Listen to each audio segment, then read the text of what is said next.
Euclidean distance के ऊपर exam में एक ऐसा क्वेश्चन आ सकता है जिसमें पूरी की पूरी थ्योरी पूछी गई हो, या तो एक ऐसा क्वेश्चन आ सकता है जिसमें न्यूमेरिकल पूछा गया हो, या तो एक ऐसा क्वेश्चन आ सकता है जिसमें थ्योरी भी पूछी गई हो और न्यूमेरिकल भी पूछा गया हो। इसलिए इस वीडियो में हम क्या करने वाले हैं, सबसे पहले यूक्लिडियन डिस्टेंस के ऊपर पूरी की पूरी थ्योरी पढ़ेंगे। उसके बाद यूक्लिडियन डिस्टेंस के ऊपर जितने भी प्रॉब्लम्स आने की चांसेस है एग्जाम में, सारे के सारे प्रॉब्लम्स पढ़ने वाले हैं। जिससे क्या होगा, जिससे एग्जाम में कुछ भी है तुम्हें घंटा कोई फर्क नहीं पड़ेगा, तुम आराम से सारी की सारी चीज़ें लिख के आ सकते हो और पूरे के पूरे मार्क्स स्कोर कर सकते हो। सबसे पहले थ्योरी के ऊपर जंप करते हैं और सबसे पहले ये जानते हैं कि हम यूक्लिडियन डिस्टेंस का इस्तेमाल क्यों करते हैं।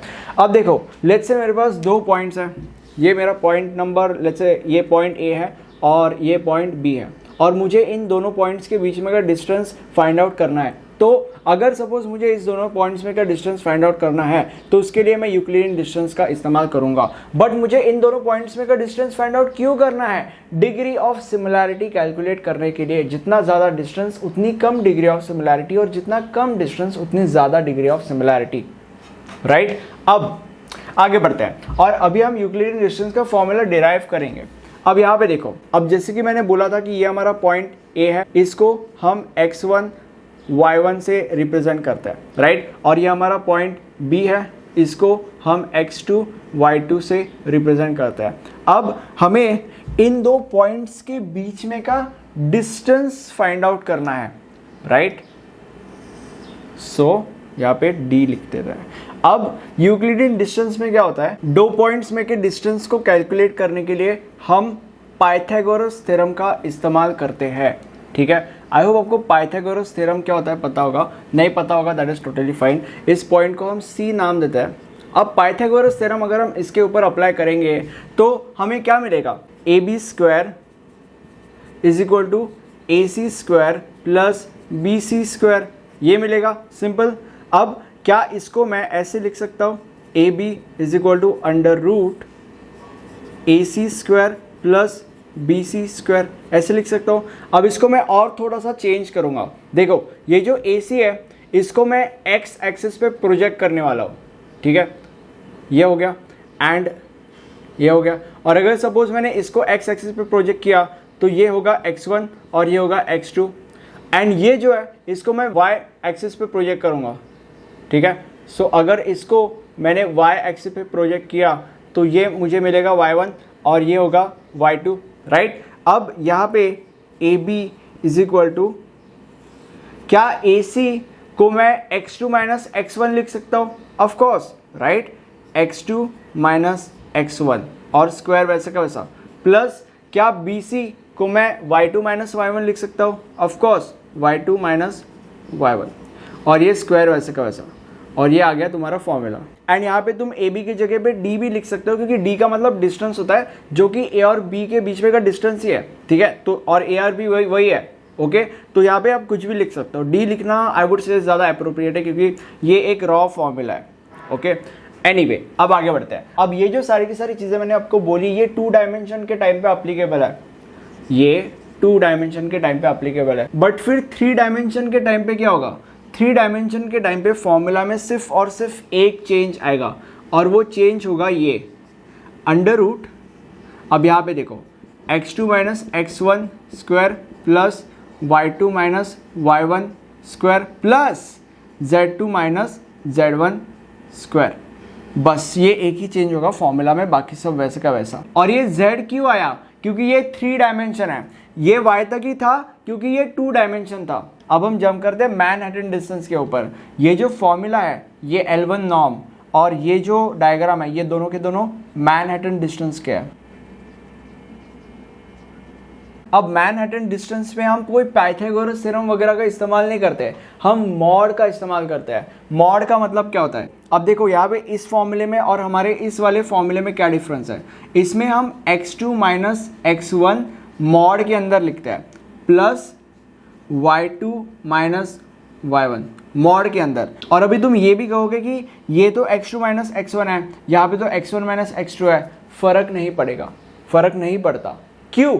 क्योंकि यहाँ पे देखो, अब यहाँ पे तुम्हें मॉड क्या है वो भी पता चल जाएगा, और ये जो डिफरेंसेस है उससे कोई फ़र्क नहीं पड़ता, ये भी पता चल जाएगा। देखो, अगर सपोज मैंने मॉड के अंदर लिखा 4 माइनस 5 तो आंसर क्या आएगा, -1 आएगा, राइट।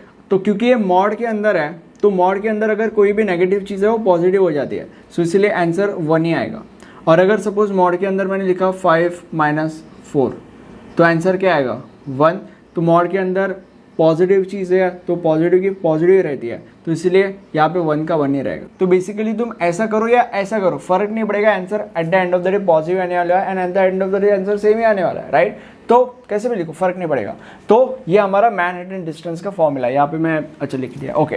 एनीवे, अब यूक्लिडियन डिस्टेंस के अंदर होते हैं 3 नॉर्म्स, और जब भी एग्जाम में तुम यूक्लिडियन डिस्टेंस का कोई भी प्रॉब्लम सॉल्व करोगे तुम्हें ये तीनों के तीनों नॉर्म्स सॉल्व करना है, ठीक है। मतलब बेसिकली 3 फॉर्मूलेज होता है, you can assume that. And तुम्हें एग्जाम में अगर क्वेश्चन आए तो तीनों के तीनों फॉर्मूलेज अप्लाई करके क्वेश्चन को सॉल्व करना है। और अभी हम हमारे पहले क्वेश्चन के ऊपर जंप करते हैं। Consider 2 points this and this in 2 dimension Euclidean space, find Euclidean distance between them. अब यहाँ पे हम इन तीनों नॉर्म्स का इस्तेमाल करने वाले हैं। सबसे पहले पहले नॉर्म के ऊपर जंप करेंगे विच इज L2 नॉर्म। अब इसका क्या फॉर्मूला है, √x1 - x2 square plus y1 - y2 square is equal to, अब यहाँ पे वैल्यूज डाल देंगे। अब यहाँ पे x1 y1 और x2 y2 कहाँ से आएगा हमारे पास, ये जो 2 पॉइंट्स दिए हैं वहाँ से। ये हमारा x1 y1 है और ये हमारा x2 y2 है। तो अब यहाँ पे x1 - x2 यानी कि 6 - 2 that is 6 - 2 square plus y1 - y2 that is 4 - 7 4 - 7 square. अब अगर तुम इसको कैलकुलेट करोगे तो तुम्हें मिलेगा 5। अब सेकेंड नॉर्म के ऊपर जंप करते हैं which is L1 norm.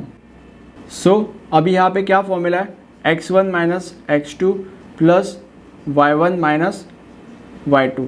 So that is x1 - x2 यानी कि 6 - 2 that is 4 and plus y1 - y2 that is 4 - 7 that is -3 और -3 and is equal to 4 plus -3 mod के अंदर है इसलिए वो 3 हो जाएगा, 3 that is 7। Now the next norm is L infinity norm. L infinity norm, अब इसमें क्या होता है, max x1 - x2 comma y1 - y2, right. Max, अभी x1 - x2 क्या होता है, हमने यहाँ पे देखा 4 होता है 4, और y1 - y2 क्या होता है, हमने यहाँ पे देखा -3 होता है, ठीक है। तो अभी मैक्स ये 4 का 4 ही आ जाएगा क्योंकि वो पॉजिटिव है, और यहाँ पे -3 मॉड के अंदर है इसलिए वो 3 आ जाएगा। अभी 4 और 3 के बीच में का सबसे बड़ा नंबर कौन सा है, 4, राइट। सो इसलिए आंसर वुड बी 4 क्योंकि यहाँ पे मैक्स है, ओके। मैक्स है तो मैक्स 4 है तो वो 4 आंसर हो गया। एंड ये आपके 3 आंसर्स है एंड ये तीनों के तीनों फॉर्मूलेज है। नेक्स्ट क्वेश्चन के ऊपर जंप करते हैं। जैसे हमारा पहला क्वेश्चन 2 डायमेंशन वाला क्वेश्चन था, ये 3 डायमेंशन वाला क्वेश्चन है, ठीक है। अभी इसमें क्या होने वाला है, जैसे पहले क्वेश्चन में x1 y1 और x2 y2 था, यहाँ पे क्योंकि ये 3 डायमेंशन है तो यहाँ पे x1 y1 z1 x2 y2 z2 होने वाला है, ठीक है। एंड जो फॉर्मूलेज है वो भी लगभग सेम ही फॉर्मूलेज अप्लाई होने वाले हैं, बस यहाँ पे z का एक एक टर्म ऐड होने वाला है, जैसे कि मैंने तुम लोग को स्टार्टिंग में एक्सप्लेन किया था, ठीक है। सो अभी शुरू करते हैं। अब इसमें सबसे पहले L2 नॉर्म के ऊपर जंप करते हैं। L2 norm which says that कि अंडर रूट, अब यहाँ पे x1 - x2 तो दिस माइनस दिस मतलब 1 - 2 बेसिकली 1 - 2 और square plus y1 - y2 so this minus this that is 2 - 5 2 - 5 square plus z1 - z2 so that is 2 - 3 2 - 3 square, right. And अगर आप इसको कैलकुलेट करोगे तो तुम्हें मिलेगा under root 11। Then L1 norm,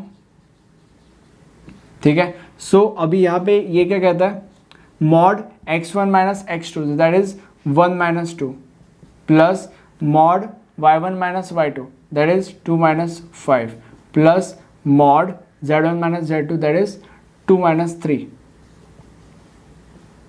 right. So अगर इसको कैलकुलेट करोगे तो दैट इज मॉड -1, मॉड है तो -1 का 1 हो जाएगा, पॉजिटिव हो जाता है, मैंने तुम लोग को स्टार्टिंग में बोला था। मॉड है तो यहाँ पे -3 हो जाएगा, मॉड है तो 3 हो जाएगा, एंड देन उसके बाद यहाँ पे -1 होता है तो मॉड है तो 1 हो जाएगा। सो अगर इसको कैलकुलेट करोगे तो आंसर आएगा 5। देन L इन्फिनिटी नॉर्म, सो अभी यहाँ पे क्या लिखा है, मैक्स अब यहाँ पे मॉड x1 माइनस x2 है, that is mod 1 minus 2, that is -1. So mod -1 क्या होता है 1, right. Then mod y1 minus y2, that is mod 2 minus 5. तो 2 माइनस क्या होता है, तो 2 माइनस 5 क्या होता है -3. तो मॉड -3 क्या होगा 3. देन उसके बाद mod z1 minus z2, that is mod 2 minus 3, that is -1. So mod -1 क्या होता है 1. और इन तीनों में से मैक्स कौन सा है, मतलब मैक्सिमम नंबर कौन सा है 3, दैट इज 3. सो ये आपका फाइनल आंसर होगा. एंड वन मोर थिंग, जो भी अभी मैंने बोला वो एग्जाम में अच्छे से लिखना है, ऐसे शॉर्टकट वगैरह मत मारना है. यहाँ पे स्पेस वगैरह नहीं था इसलिए मैंने वैसा लिखा, या तो आप नोट्स रेफर कर सकते हो, नोट्स में एकदम अच्छे से मैंने लिखा है, ठीक है, जैसे आप चाहो, बट पूरा लिखना है एग्जाम में, ठीक है. अब मुझे कमेंट सेक्शन में बताओ कि वीडियो कैसा लगा, मुझे एक फीडबैक दो. एंड ये हमारा प्लेलिस्ट है, यहाँ पे आपको सारे के सारे वीडियोस मिल जाएंगे इस सब्जेक्ट के. Thank you for watching video, have a nice day, bye bye.